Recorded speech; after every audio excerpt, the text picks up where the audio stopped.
आपसे आप लोग की ना चैट ऑफ रहेगी और माइक भी म्यूट रहेगा। अगर किसी को कोई डाउट है तो आप हैंड रेज कर सकते हो। अगर मेरे को लग रहा है कि कोई स्टूडेंट नहीं है ऐसा जो डिस्टरबेंस क्रिएट करेगा तो मैं आप लोग को अनम्यूट कर दूंगी। बात क्लियर है सबको? Yes good evening ma'am. Good evening Divya. ठीक है, तो अभी मैं आप लोग को म्यूट कर देती हूँ। अगर कोई भी डाउट है तो आप लोग को चैट बॉक्स में कर देना या फिर आप मेरे को व्हाट्सएप कर देना। मैं अपना नंबर लिख देती हूँ यहाँ पे। मैं आपको अभी आपको आंसर्स भी बता दूंगी। अभी के लिए मैं बोल रही हूँ कि आप अभी भी व्हाट्सएप कर सकते हो।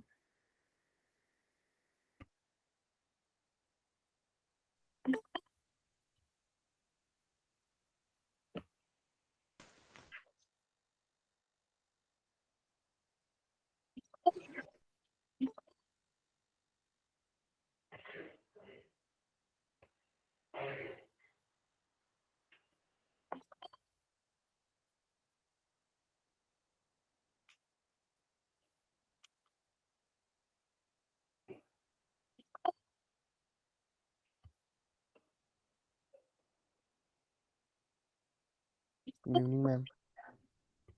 Good evening.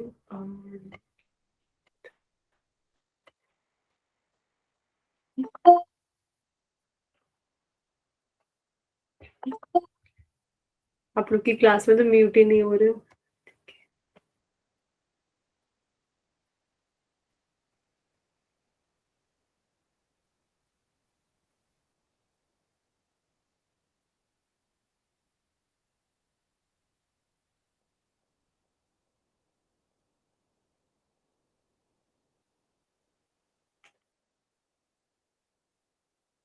स्क्रीन विजिबल है सबको? Yes yes ma'am. Yes ma'am. ठीक है, अब हो गए आप लोग म्यूट।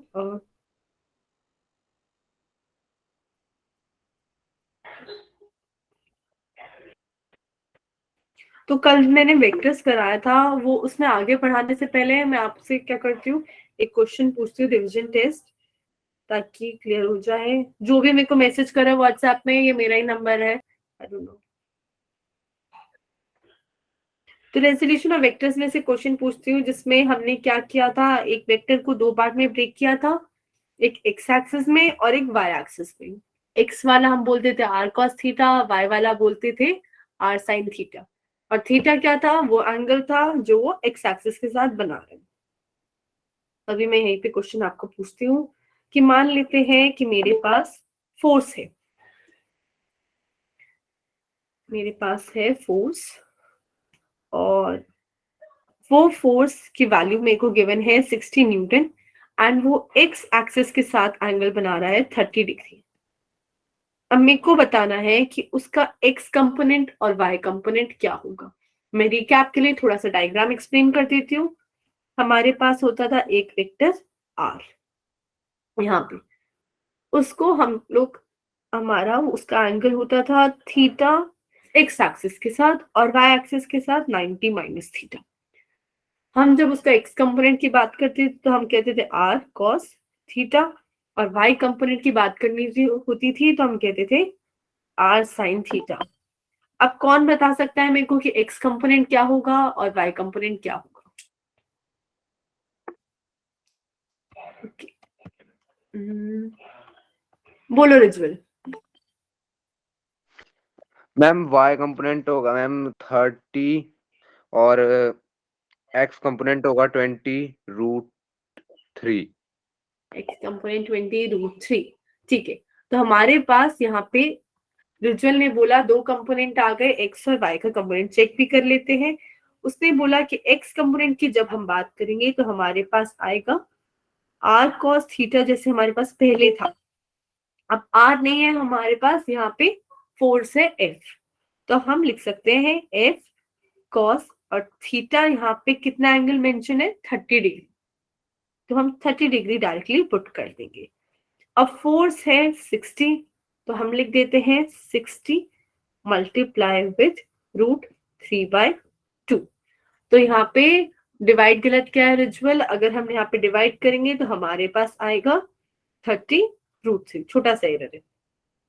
अब ऐसे अगर मेरे को y कंपोनेंट का बताना है तो y कंपोनेंट हो जाएगा f साइन ऑफ 30। अब याद रखना 30 ही आएगा x में भी और y में भी, उसको चेंज मत करना। साइन और कॉस चेंज होता है, एंगल चेंज नहीं होता है। तो हमारे पास यहां से आ गया 60 into 1/2 which is equal to 30 newton. तो अब F को मैंने क्या किया, दो पार्ट में तोड़ दिया, एक x वाली डायरेक्शन में है और एक y वाली डायरेक्शन में। किसी को भी डाउट है यहां तक, हैंड रेज कर दो।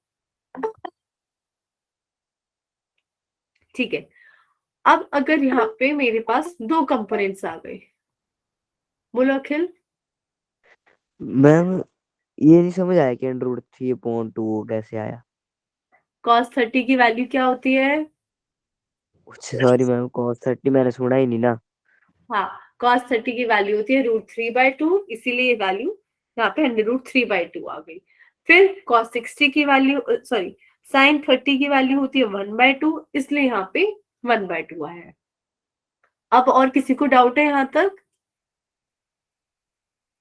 ठीक है।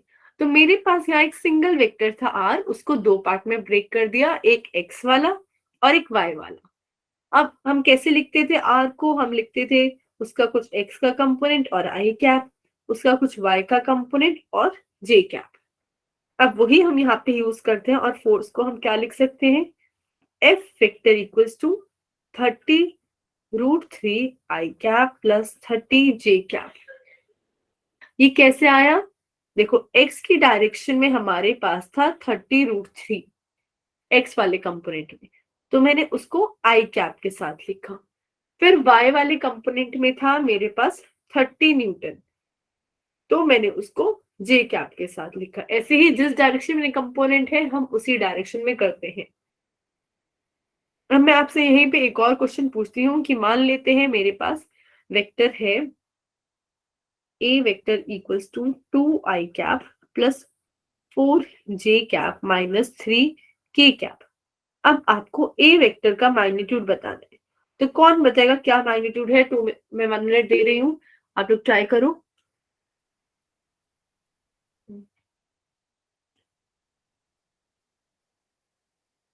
बोलो नीलेश।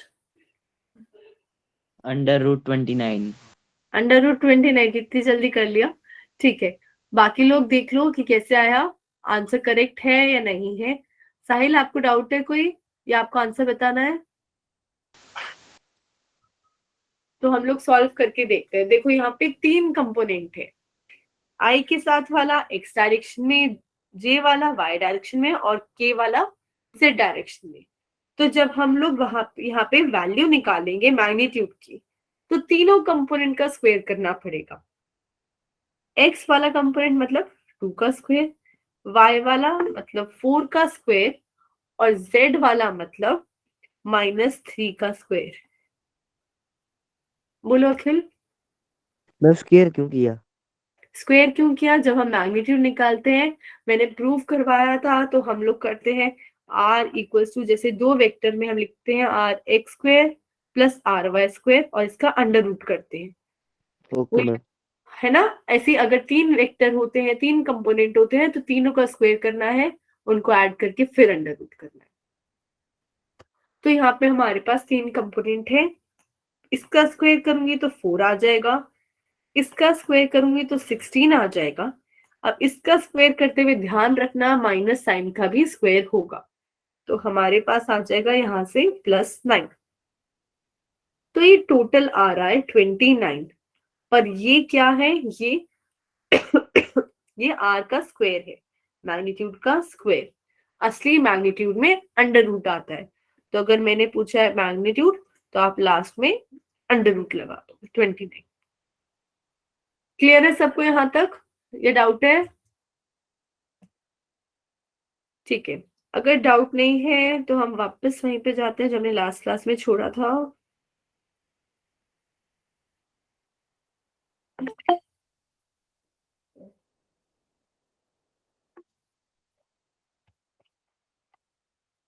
बोलो दिव्या। मैम एक बार आप triangle law of vector repeat कर सकते हैं? कौन से वाला? Triangle law. ट्राइंगल लॉ, हाँ बिल्कुल कर सकती हूँ। देखो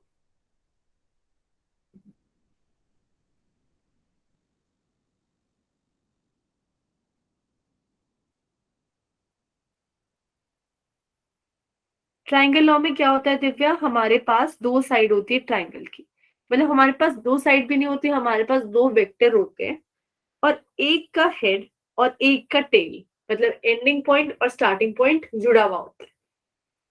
और जैसे ही मैंने ये दो साइड जोड़ दी, जैसे यहाँ पे मैंने जोड़ा हुआ ये ए और बी, ये जोड़ते ही मेरे पास दो वेक्टर बन गए कुछ ऐसे। अब अगर इनके जो बचे हुए एंड पॉइंट्स हैं उनको और मैं जोड़ दूं तो एक ट्राइंगल बन जाता है मेरे पास। अब ट्राइंगल लॉ यह क्या कहता है कि जो ट्राइंगल की दो साइड्स है, दो वेक्टर है जो यहाँ पे, अगर मैं उनका सम लूं तो मेरे पास ये थर्ड साइड आ जाती है।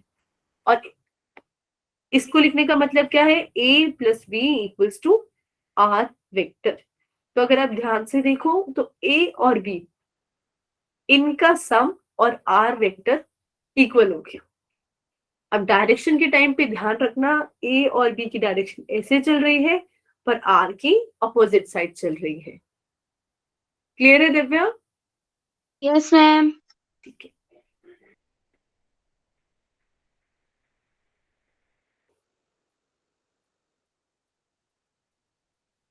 अब एक बार मेरे को कोई रिमाइंड कराएगा कि मैंने आप लोग की क्लास में न्यूमेरिकल डिस्कस किया था कल? No ma'am.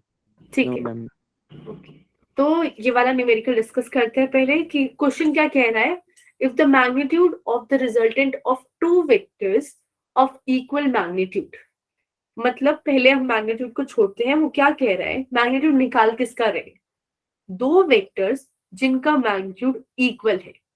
मतलब जब हम फॉर्मूले में p और q लिखते थे वो कह रहा है p इक्वल्स टू q है। अब उसने बोला कि मैग्नीट्यूड किसके इक्वल है, अब जो रिजल्टेंट का है, it is equal to the magnitude of either vector. मतलब पहले हमने दो इक्वल वेक्टर लिए फिर उनका रिजल्टेंट निकाला, तो रिजल्टेंट भी इन्हीं के इक्वल आ रहे हैं, मतलब p equals to q equals to r। अब उसने पूछा है find the angle between the vectors. अब हमें एंगल निकालना है थीटा। तो रिजल्टेंट के लिए क्या फॉर्मूला होता है, हमारे पास था r वेक्टर का size equals to p square plus q square plus 2pq cos theta.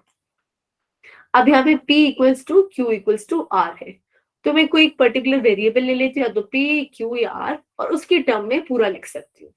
मैं जैसे सेलेक्ट करती हूँ कि मैं हर जगह जहाँ पे q है वहां पे भी p लिख दूं, जहाँ पे r है वहां पे भी p लिख देती हूँ।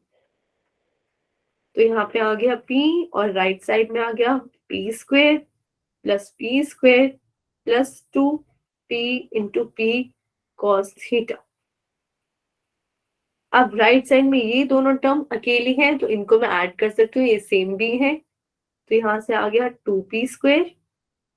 और इतना आप ध्यान रखना, आप इस 2p स्क्वायर को और ये वाला जो टर्म है 2p स्क्वायर cos थीटा, मैं क्या कह रही थी, इस 2p स्क्वायर और इस 2p स्क्वायर को ऐड मत करना, इसके साथ cos थीटा भी लगा हुआ है, वो 2p स्क्वायर अकेला नहीं है, तो अगर आपने उनको ऐड कर दिया तो आंसर गलत हो जाएगा। अब इस साइड फिर से अंडर रूट है, अब बार बार अंडर रूट लगाने की बजाय मैं क्या करती हूँ, दोनों साइड स्क्वायर कर देती हूँ, तो ये आ गया p स्क्वायर, इधर से 2p square plus 2p square cos theta. इतना समझ आया ना सबको? अब क्या करते हैं, अब मैं इधर भी 2p स्क्वायर है इधर भी 2p स्क्वायर है, तो मैं कॉमन ले सकती हूँ।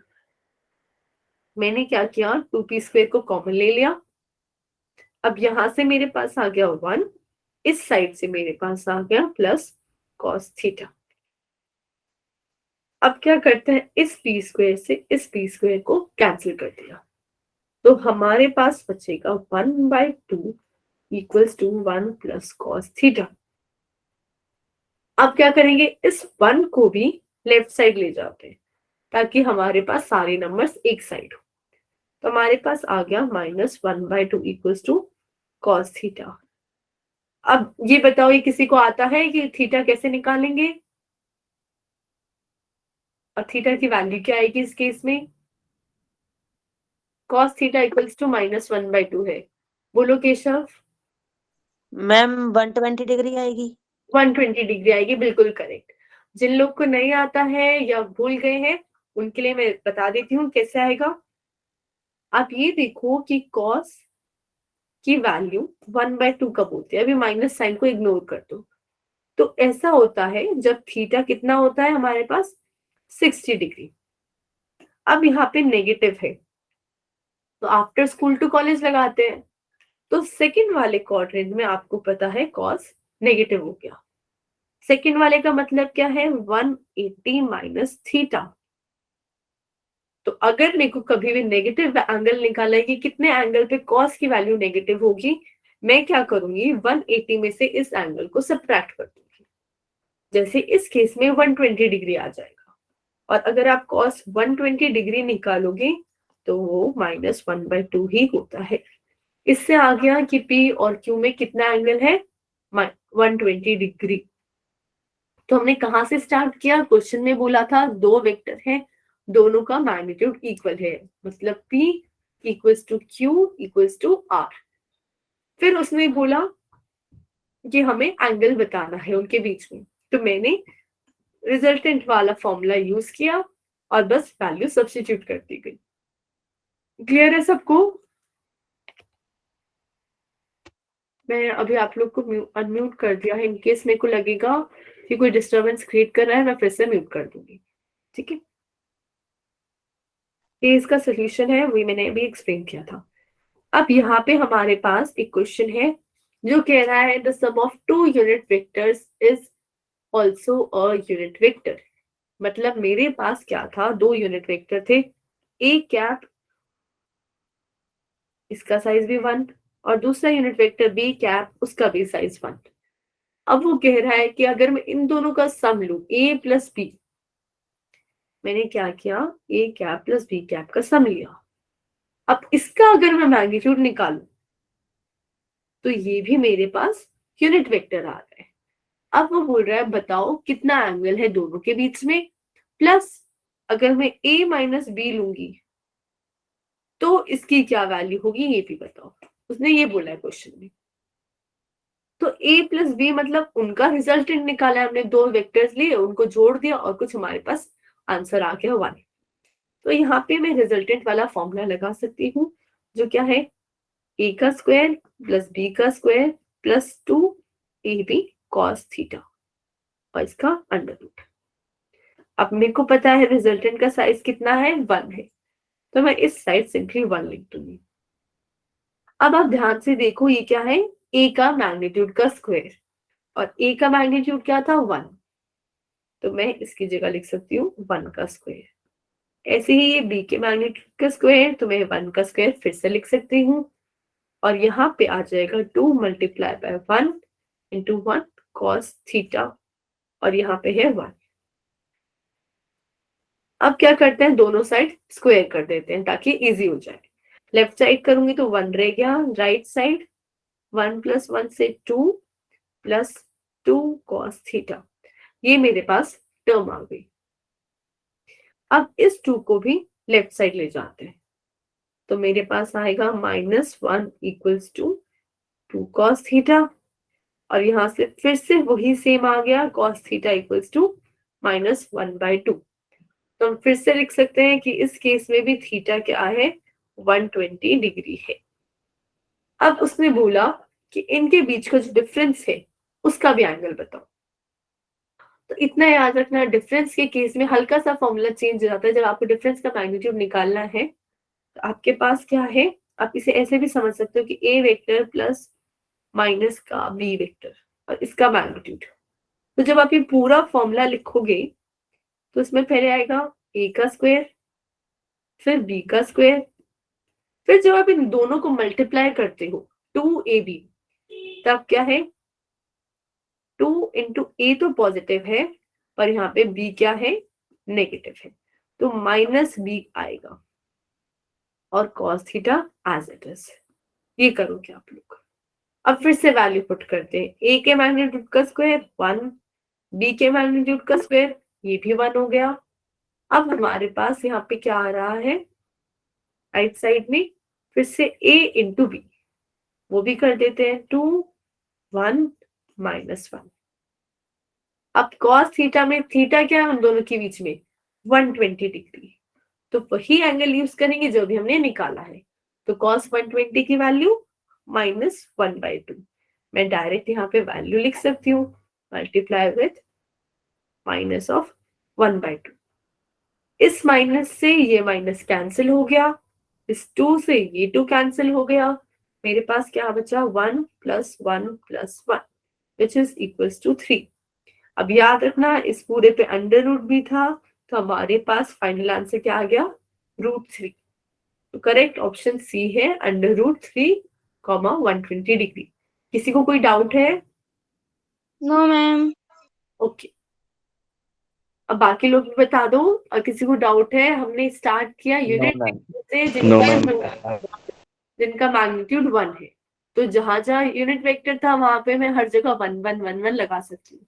तो सबसे पहले जो रिजल्टेंट था उसके फॉर्मूले से हमने एंगल निकाला, और जैसे ही एंगल आ गया हमने क्या किया, हम उसका डिफरेंस भी निकाल सकते हैं।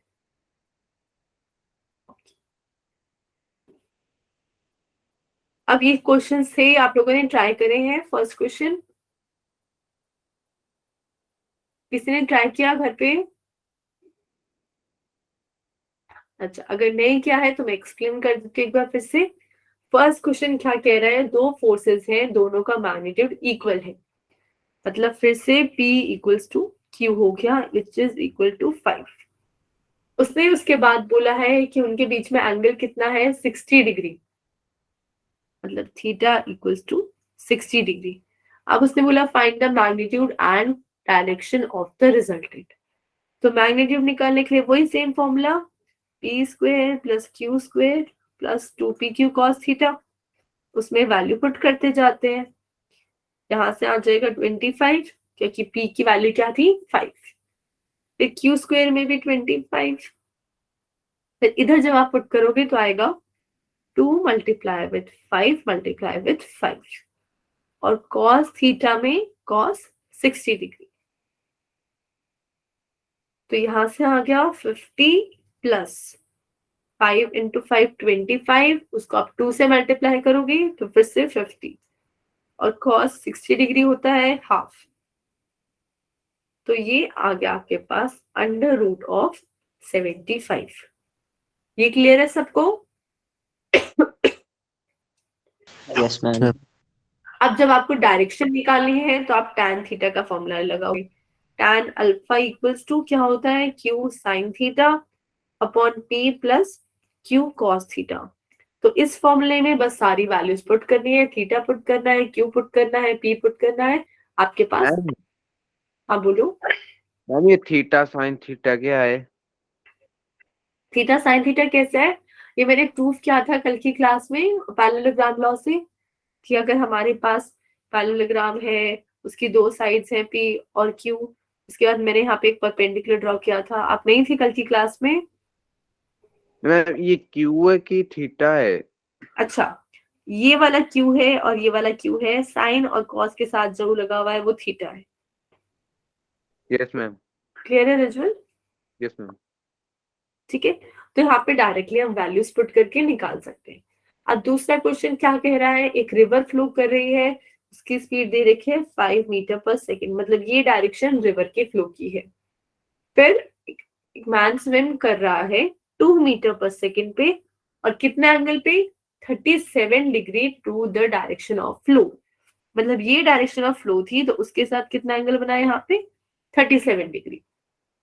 अब इस केस में भी हमें रिजल्टेंट वेलोसिटी निकालनी है, तो यही सेम फॉर्मूला है, बस मैग्नीट्यूड फाइंड करना है और डायरेक्शन।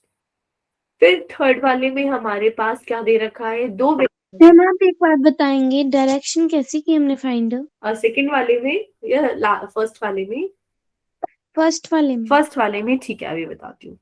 बाकी सब इरेज कर दूं मैं? Yes ma'am. ठीक है, या फिर मैं रुको इसे यहीं पे बता देती हूँ।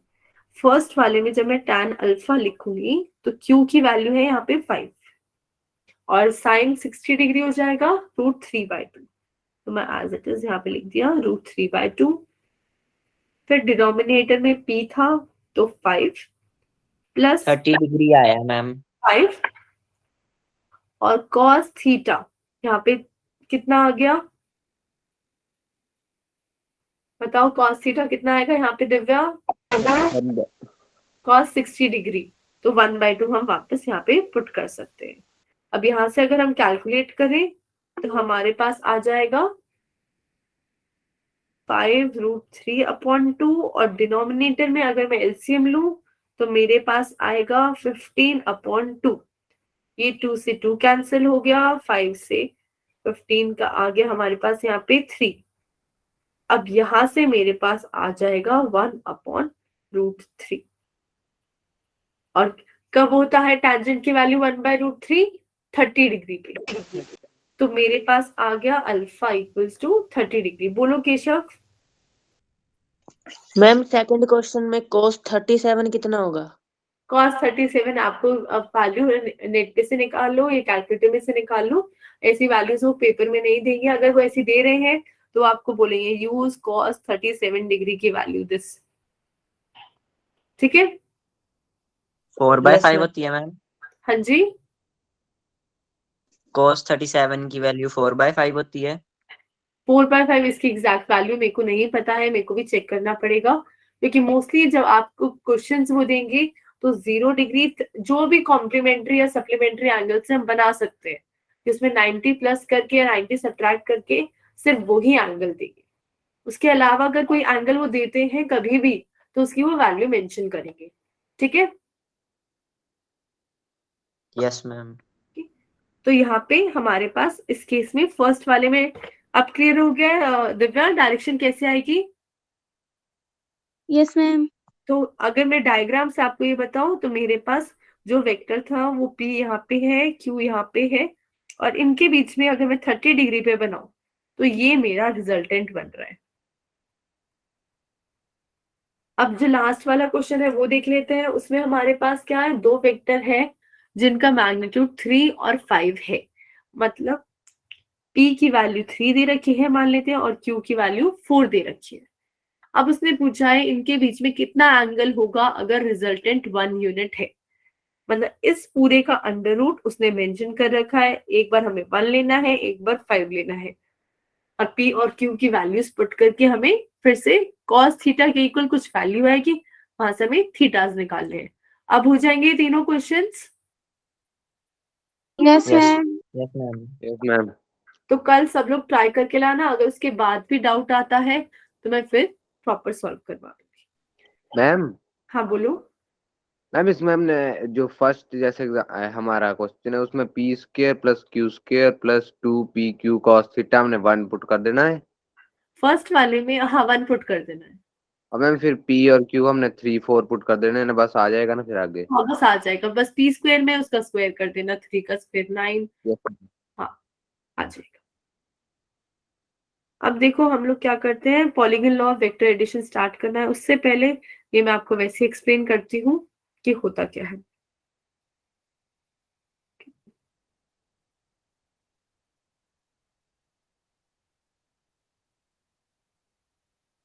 पॉलीगन क्या होता है, किसी को पता है पॉलीगन क्या होता है?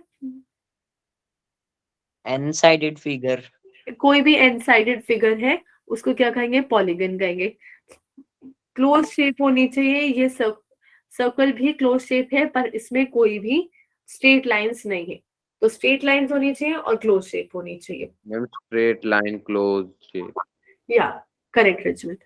तो अब मैंने यहाँ पे क्या किया है, एक पॉलीगन कंसिडर किया है। ऐसे आप कितनी भी साइड्स का पॉलीगन ले सकते हो। पॉलीगन लॉ उन सब पॉलीगन्स के लिए है। और मैंने यहाँ पे अलग अलग वेक्टर लिए, उसकी हर साइड पे A B C D E और F।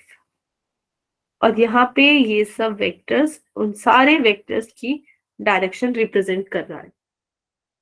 अब ट्राइंगल लॉ को याद रखना कि अगर मेरे पास दो वेक्टर हैं, एक ऐसे और एक ऐसे, तो मैं इनके अपोजिट साइड को ज्वाइन करके क्या बना सकती हूँ, इनका रिजल्टेंट बना सकती हूँ, जो इसको और इसको ऐड करके बनाए। अब फॉर एग्जाम्पल मैं यहां से स्टार्ट करती हूँ इस पॉइंट से। तो इस पॉइंट से जब मैंने स्टार्ट किया तो मेरे पास आ जाएगा ए वेक्टर और बी वेक्टर, ये सेम लाइन में चल रहे हैं। अब इनके एंड पॉइंट्स को ज्वाइन कर देते हैं ताकि एक ट्राइंगल बन जाए। और यही मेरा क्या बन जाएगा, ए और बी का resultant, A plus B equals to 1 आ जाएगा। A plus B equals to 1 आ गया यहां से हमारे पास। फिर क्या करते हैं, हम 1 और सी वेक्टर को पकड़ते हैं, 1 और सी को, और इनके एंड पॉइंट्स ज्वाइन कर देते हैं ताकि मेरे को एक अलग वेक्टर मिल जाए, ये 2। ये 1 और सी का रिजल्टेंट है और इसकी डायरेक्शन कुछ ऐसे होगी। तो मैं लिख सकती हूँ 2 क्या है मेरे पास, 1 प्लस सी। फिर मैंने क्या किया, 2 और डी वेक्टर को ले लिया और अब इनके एंड पॉइंट्स को ले लिया और इनको जोड़ देते हैं। तो एक नया ट्राइंगल बन गया है मेरे पास और इसको मैंने वेक्टर दे दिया 3। तो 3 क्या हो गया मेरा, 2 प्लस डी। अब क्या करते हैं, लास्ट ट्राइंगल पे आते हैं। उसमें मेरे पास था ये 3 वाला वेक्टर और ई वाला वेक्टर, इन दोनों को जोड़ देते हैं। तो जैसे ही मैंने 3 और ई को जोड़ा, क्या बन गया मेरे पास, एफ वेक्टर बन गया। और एफ क्या है, मेरे पास इस पॉलीगन की एक साइड है। तो अगर मैं इसको सिंपल तरीके से लिखूं तो मेरे पास आया लास्ट में एफ इक्वल्स टू 3 प्लस ई, और 3 क्या था, 2 प्लस डी। तो मैं 3 की जगह लिख दिया 2 प्लस डी प्लस ई। फिर 2 क्या था मेरे पास, 1 प्लस सी। तो मैं 2 की जगह लिख देती हूँ 1 plus C plus D plus E. फिर 1 क्या है मेरे पास, ए प्लस बी। तो मैं 1 की जगह लिख देती हूँ A plus B plus C plus D plus E. तो मैंने यहाँ पे क्या प्रूफ किया, मैंने पॉलीगन्स की 5 साइड को ऐड कराकर, तो रिजल्टेंट क्या मिला मेरे को, जो बची हुई एक साइड थी वो मिली। ऐसे ही अगर मेरे पास 10 साइड है पॉलीगन की, तो उनकी अगर मैं 9 साइड के वेक्टर को ऐड करूं तो मेरे पास जो बची हुई 10th साइड है वो मिल जाएगी। लॉ क्लियर हुआ है, क्या होता है polygon law? Yes Yes, ma'am. ma'am. ठीक है, तो यहाँ पे हमारे पास यही लॉ है कि यहाँ पे मैंने क्या किया है, ए ई वेक्टर को रिप्रेजेंट किया है A B plus B C plus C D plus D vector से। ऐसी कितनी भी साइड्स है मैं उनके लिए क्या कर सकती हूँ, निकाल सकती हूँ पॉलीगन लॉ से। अब ये बताओ क्वाड्रिलेटरल का एंगल, सम ऑफ एंगल्स क्या होता है? 540 360. क्वाड्रिलेटरल का 540 होता है। मैम 360 360. होता है, ठीक है। ऐसे ही हमारे पास ये फॉर्मूला है कि अगर मेरे पास अगर n साइड्स है, जैसे कि मेरे पास पेंटागन है, तो कितनी साइड्स होती हैं और उसमें एंगल कितना होता है? 5 5। sides also. हाँ, एंगल कितना होता है? एंगल होता है उसमें 540 डिग्री। कभी भूल भी जाओ तो याद रखना कि आपके पास ट्राइंगल से स्टार्ट होता है, ट्राइंगल में 180 है, उसके ट्राइंगल में 3 साइड, उसके बाद आप क्वाड्रिलेटरल में पहुंचे तो आपने एक और 120 जोड़ दिया, ये हो गया 360। उसके बाद आप एक और पे पहुंचे, एक और 120 जोड़ लो, 540। तो ऐसे ही आपकी पूरी टेबल चलती जाती है, ठीक है। तो अगर भूल भी जाओ तो उसे याद रखना कभी। अब यहाँ पे कुछ प्रॉपर्टीज है वेक्टर एडिशन की। सबसे पहली प्रॉपर्टी है कम्यूटेटिव। कम्यूटेटिव का मतलब है कि अगर आप 1 प्लस 2 प्लस 3 कर रहे हो, या 3 प्लस 2 प्लस 1 कर रहे हो, या 1 प्लस 3 प्लस 2 कर रहे हो, आपने क्या किया, तीनों केस में नंबर तो सेम है पर उनको लिखने का तरीका अलग है। एक बार आप इन तीनों को इस तरीके से ऐड कर रहे हो तो 1 प्लस 2 प्लस 3, तो आंसर 6 आ रहा है। अगर आप ऐसे ऐड कर रहे हो तो भी 6 आ रहा है, और अगर आप ऐसे ऐड कर रहे हो तो भी 6 आ रहा है। तीनों ही केस में क्या आ गया हमारे पास, 6 आंसर आ गए। तो जब हम लोग का जब एडिशन करते हुए हमारे पास ऑर्डर मैटर नहीं करता है, तो कौन सी प्रॉपर्टी होती है, वो होती है कम्यूटेटिव प्रॉपर्टी। फिर हमारे पास आती है एसोसिएटिव प्रॉपर्टी। अब एसोसिएटिव क्या कहती है कि मान लो मैंने एसोसिएट मतलब दो चीजों को जोड़ दिया। मैं क्या करूं, 2 और 3 को जोड़ देती हूँ, ऐसे 1 + 2 + 3। ठीक है, अब इनका सम फाइंड करती हूँ। तो यहाँ से आ गया 1 + 5 6। अब क्या करते हैं, अलग तरीके से जोड़ते हैं। पहले 1 और 2 को जोड़ते हैं। मैंने यहाँ पे 1 और 2 को एसोसिएट कर दिया और फिर उसमें मैं 3 की वैल्यू ऐड करूंगी। तो अब मेरे पास आएगा 3 + 3। आंसर अब भी 6 ही आया है।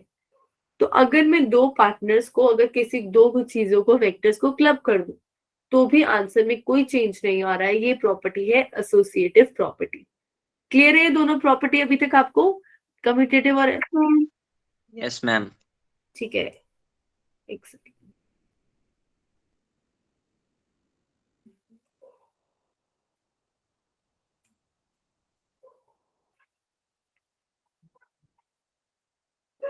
मैं एक बार फिर से ज्वाइन करती हूँ, मेरा स्क्रीन वाली आई थिंक सिस्टम डिस्कनेक्ट हो गया। तो ऐसे ही अगर मैं किसी भी रैंडम वेक्टर्स को अगर मैं ले रही हूँ और मैंने उनका ऑर्डर चेंज कर दिया है, या फिर मैं किन्हीं दो को पहले ऐड कर रही हूँ, सब्ट्रैक्ट कर रही हूँ, तो आंसर में कोई भी चेंज नहीं आएगा। ये रूल सिर्फ एडिशन और सब्ट्रैक्शन के लिए है, मल्टीप्लिकेशन डिवीजन के लिए ये रूल बिल्कुल भी नहीं है, उनमें मत फॉलो करना। उसमें अगर आपने ऑर्डर चेंज कर दिया है तो कुछ केसेस में आंसर बदल जाता है। अब हमारे पास क्या आ गया, ये हमारे पास स्क्रीन दिख रही है मेरी सबको? Yes ma'am. ठीक है, तो अब लास्ट प्रॉपर्टी जो हमारे पास मेंशन है वो क्या है, डिस्ट्रीब्यूटिव प्रॉपर्टी। वो क्या कहती है, आप लोग को पक्का स्क्रीन दिख रही है? मैम नो इसमें सिर्फ नो अवन की मैम, प्रेजेंटेशन आ रहा है। नहीं दिख रही है। वही मैं कह रही हूँ कि मेरे को ही नहीं दिखा। अब आ गया। अब आ गई और फिर चलेगी। चली गई। हाँ, चली गई।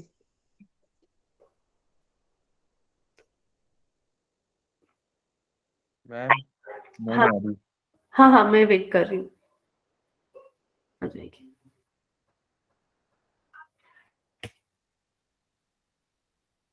ठीक है, तो जो थर्ड प्रॉपर्टी है वो क्या है, डिस्ट्रीब्यूटिव प्रॉपर्टी। डिस्ट्रीब्यूटिव का मतलब है डिस्ट्रीब्यूट करना नंबर्स को। ये क्या कहता है कि अगर मैं, मान लो मेरे पास 1 है और मैंने 1 को पहले 2 में मल्टीप्लाई किया, फिर मैंने 1 को 3 में मल्टीप्लाई किया, और जो आंसर आ रहा है मैं क्या करती हूँ, फिर उसको ऐड करती हूँ। मैंने क्या किया, पहले 1 को 2 में मल्टीप्लाई किया, फिर 1 को 3 में। तो यहां से मेरे पास आ गया 2 + 3 विच इज इक्वल टू 5। अब मैंने सोचा मैं ऐसे नहीं करके मैं क्या करती हूँ, पहले 2 और 3 को ऐड करती हूँ और फिर इन दोनों को जो ऐड करूंगी उसको मैं 1 से मल्टीप्लाई करती हूँ। उस केस में भी मेरे पास आंसर क्या आ रहा है, 5 ही आ रहा है। तो अगर मैं चाहूं कि मैं पहले मल्टीप्लाई कर दूं फिर प्लस करूं, या पहले प्लस करूं फिर मल्टीप्लाई करूं, तो मेरे पास आंसर चेंज नहीं होता है वेक्टर में। क्लियर है ये प्रॉपर्टी सबको? Yes ma'am. Yes ma'am. अब यहाँ पे मल्टीप्लाई किस चीज से कर रहे हैं, आप ध्यान से देखो, हमने स्मॉल m लिखा है, मतलब हम मल्टीप्लाई यहाँ किसी नंबर से कर रहे हैं, वेक्टर से नहीं कर रहे हैं।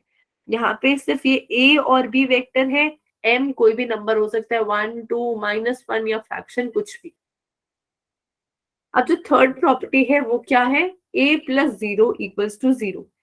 इसका मतलब है अगर मेरे पास कोई भी वेक्टर है, फॉर एग्जाम्पल 2i + 4j, अगर मैं इसमें 0 वेक्टर को ऐड कर रही हूँ तो आंसर में कोई चेंज नहीं आएगा। जहां से स्टार्ट किया था एग्जैक्टली वहीं पे पहुंच गए, 2i + 4j।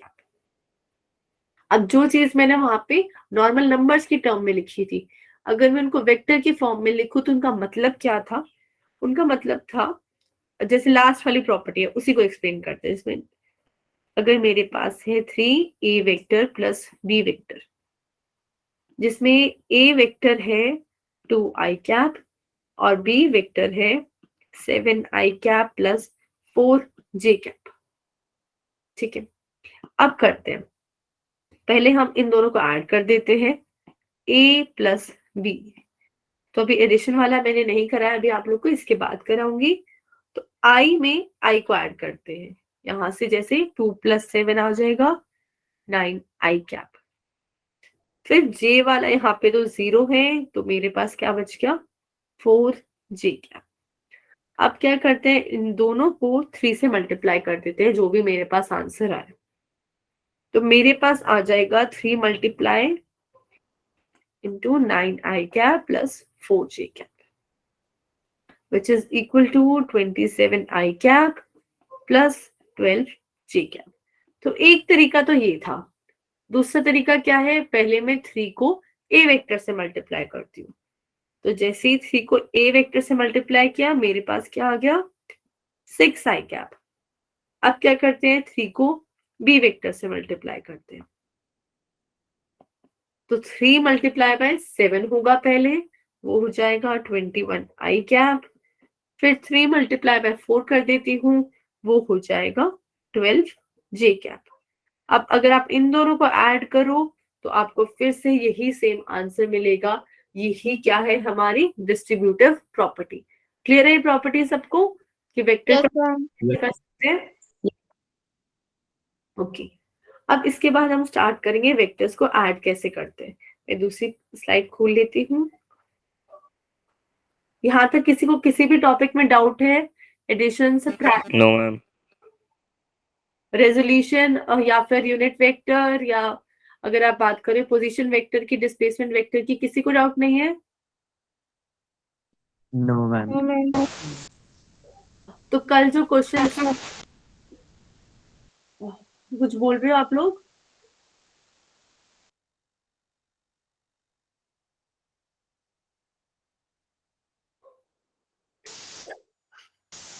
वो कल जो क्वेश्चंस मैंने दिए हैं वो करके लाने हैं। अभी हम लोग एडिशन और सब्ट्रैक्शन देखेंगे कि वेक्टर्स में होता कैसे है, क्योंकि बार बार उस पे गलतियां होती हैं।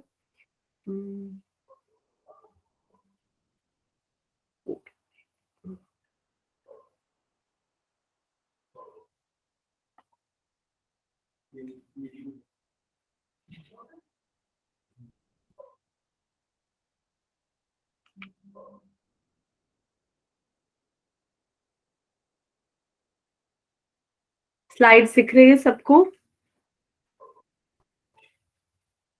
Yes, ma'am. ठीक है,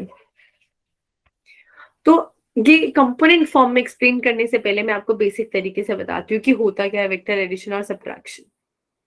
तो अगर आप मान लो कि मैंने कोई भी रैंडम वेक्टर लिया है, कि मेरे पास है ए वेक्टर और ये है 2i cap 4j cap plus 3k cap.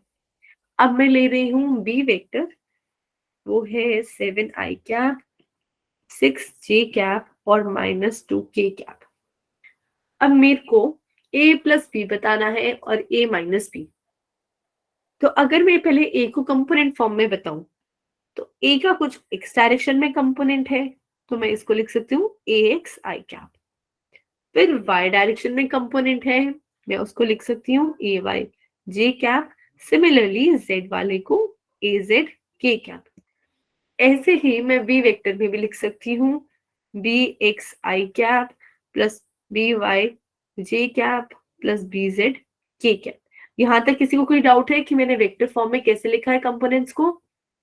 No, no ma'am. Ma'am. अब मेरे को फाइंड करना है a प्लस बी। तो जब भी आप ऐड करो तो याद रखना x वाला कंपोनेंट x में ही ऐड करना है। जैसे यहाँ पे x वाला कंपोनेंट है 2 और b वाले में x वाला कंपोनेंट है 7, तो मैं 2 में 7 को ऐड करूंगी, मेरे पास आ गया 9।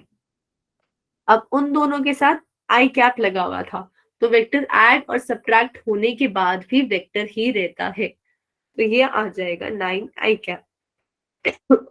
अब वाई वाले डायरेक्शन में देखते हैं, तो मेरे पास है 4 और 6, इनको ऐड करूंगी तो 10 जे कैप। अब z डायरेक्शन में 3 और -2 है, तो ऐड करते हुए माइनस को भूल मत जाना, ऐड हो रहा है पर माइनस साइन लगा हुआ है, तो आप यहाँ से आ जाएगा +1 k कैप। क्या एडिशन में किसी को कोई डाउट है कि आए कैसे नंबर्स?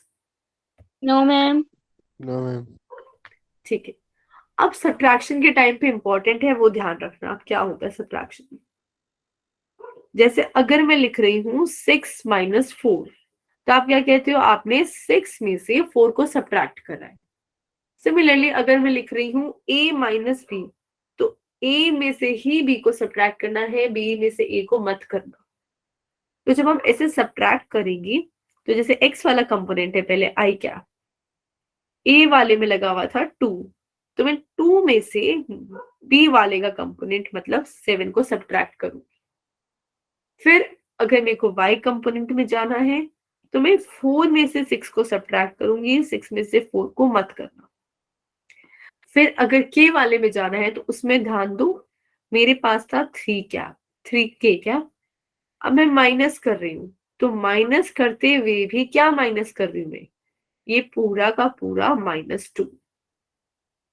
तो ये एज इट इज रहेगा, उसको भूलना नहीं है कभी भी, माइनस को क्या माइनस कर रहे हैं तो वो तो नेग्लेक्ट हो जाएगा, हम लोग प्लस ले लेंगे। अब 2 माइनस 7 आ गया यहाँ पे, -5 आई कैप, 4 माइनस 6 -2 जे कैप, और इन दोनों से अगर मैं देखूं तो ये माइनस माइनस प्लस हो जाएगा, मल्टीप्लाई होगी, तो यहां से आएगा +5 के कैप। तो बस ध्यान रखना, सब्ट्रैक्शन में जो पहले है उसमें से बाद वाला सब्ट्रैक्ट करना है, और साथ में XYZ लगा दिया। अब कंपोनेंट फॉर्म में देखते हैं, हमने क्या लिया है, यहाँ पे 3 वेक्टर लिए, जैसे A, B और C वेक्टर, और उन तीनों को ऐड करना है। तो ऐड करते हुए मैंने पहले तीनों का x कंपोनेंट लिया, ax, bx, cx, और उसके साथ लगा दिया i कैप। फिर जब y कंपोनेंट लेंगे, तो ay, by, cy, तीनों का y कंपोनेंट लिया है और उसको लगा दिया g कैप के साथ। और सिमिलरली z कंपोनेंट को हमने तीनों को ऐड करके k कैप के साथ लगा दिया। अब सब्ट्रैक्शन करते टाइम याद रखना, जैसे यहाँ पे हमने a माइनस b लिया है, तो मैंने ax में से ही bx को सब्ट्रैक्ट किया है, a के y वाले में से ही b के y वाले को सब्ट्रैक्ट किया है, सिमिलरली z वाले में से b के z वाले को सब्ट्रैक्ट किया है। सबको क्लियर है? Yes ma'am. तो अब मैं क्वेश्चन देती हूँ और फिर मैं रैंडमली किसी भी एक स्टूडेंट को पिक कर लूंगी और वो आंसर देगा, क्योंकि और किसी ने डाउट नहीं बताया। तो अगर मेरे पास है ए,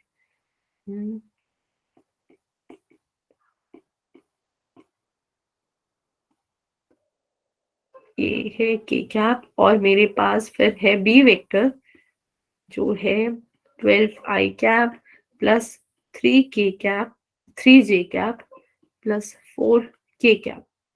तो a प्लस बी भी बताना है और a माइनस बी भी। 1 मिनट का टाइम दे रही हूँ, और पहले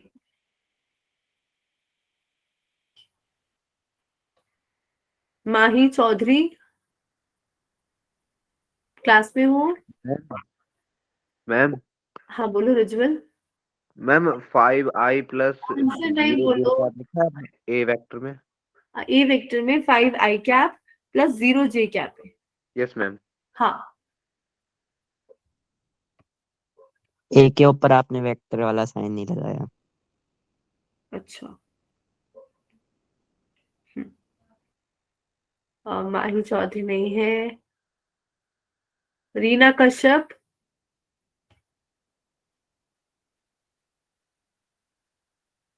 सूरज धिमन,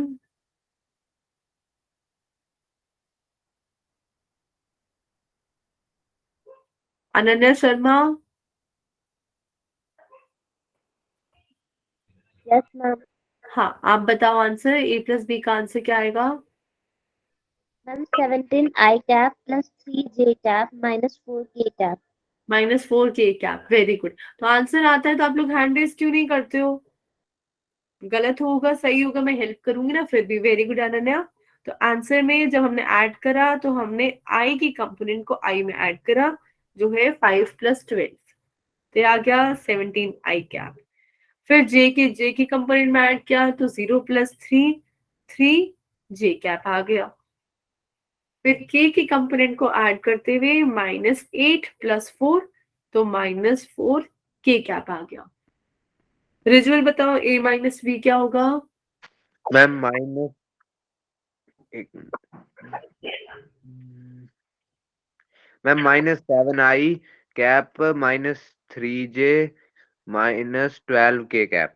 बिल्कुल करेक्ट है। 5 में से 12 को सब्ट्रैक्ट करेंगे तो हमारे पास आएगा -7i कैप।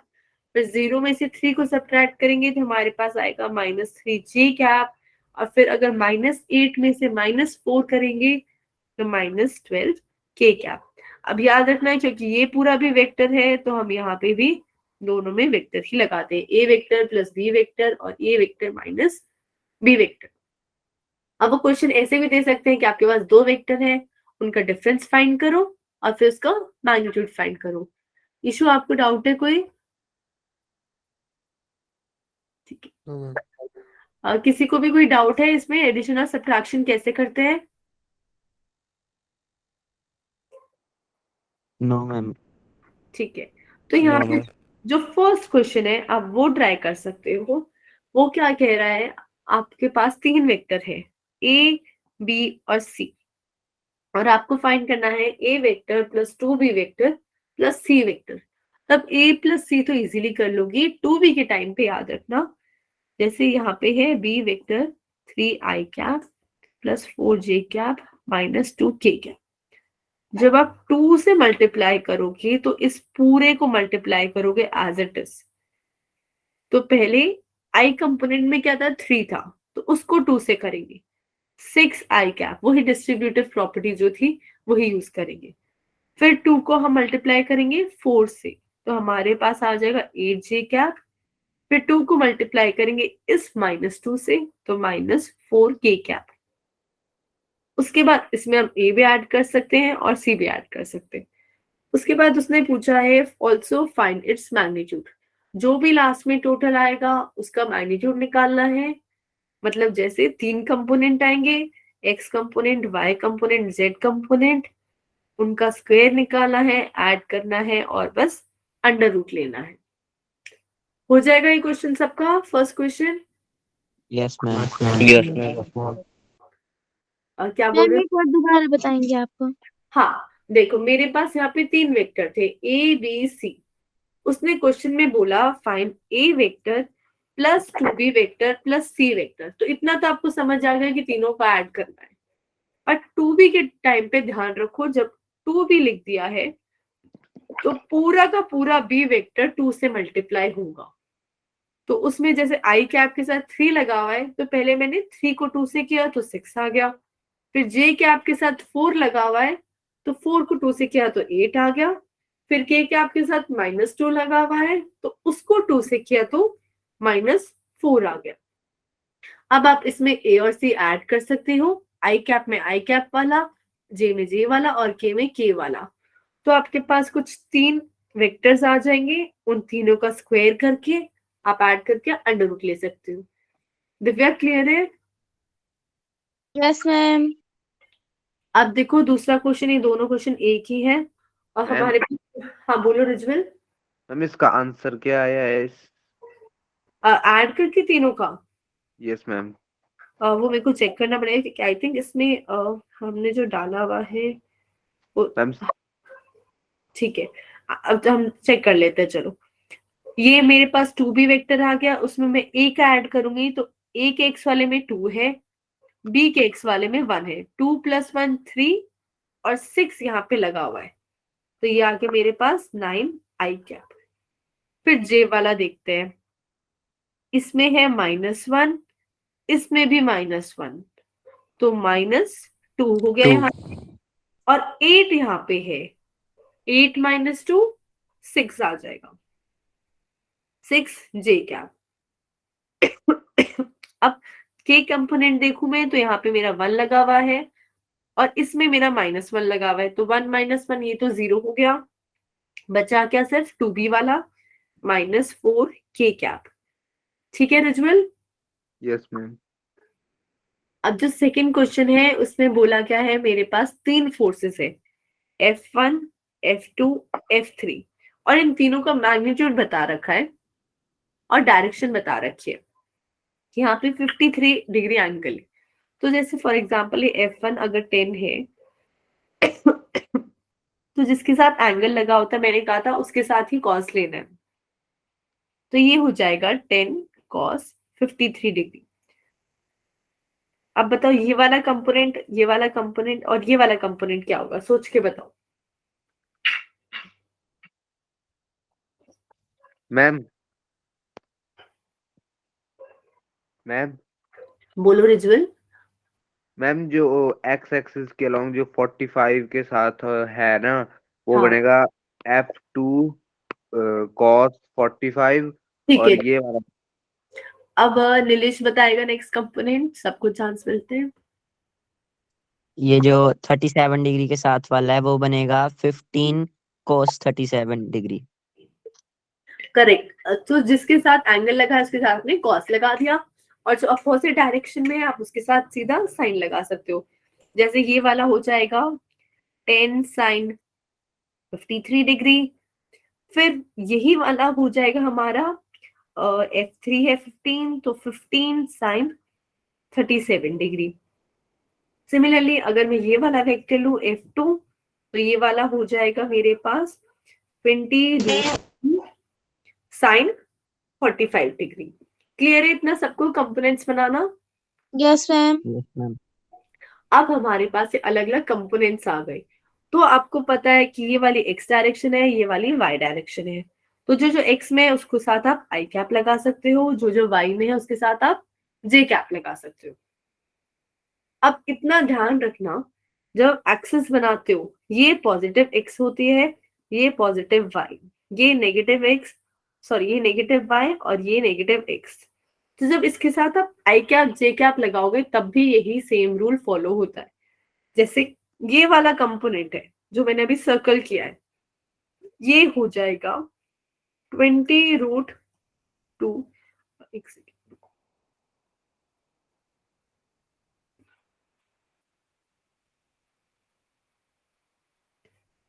अगर मैं बात करूं इस वाले कंपोनेंट की, तो ये आपने लोगों ने बोला कि हो जाएगा 20√2 cos 45 डिग्री। पर अब देखो वो नेगेटिव एक्स डायरेक्शन में है, तो आप इसके साथ ये भी लिख सकते हो माइनस आई कैप, ताकि आप बता सको वो नेगेटिव एक्स डायरेक्शन में। फिर जो कंपोनेंट इस डायरेक्शन में है उसके साथ आप लगा सकते हो प्लस आई कैप। क्लियर है इतना सबको कि क्या बोला है मैंने? Yes ma'am. अब जो एक्स वाले हैं, फाइनल आपके पास काफी सारे वेक्टर आ जाएंगे, क्योंकि 3 फोर्स है, तीनों को आप रिजॉल्व करोगे दो दो पार्ट में, काफी सारे वेक्टर आ जाएंगे। जो आई वाले हैं उनको जोड़ते जाओ, जो वाई वाले हैं उनको जोड़ते जाओ, और फिर आपको मैग्नीट्यूड फाइंड करना है।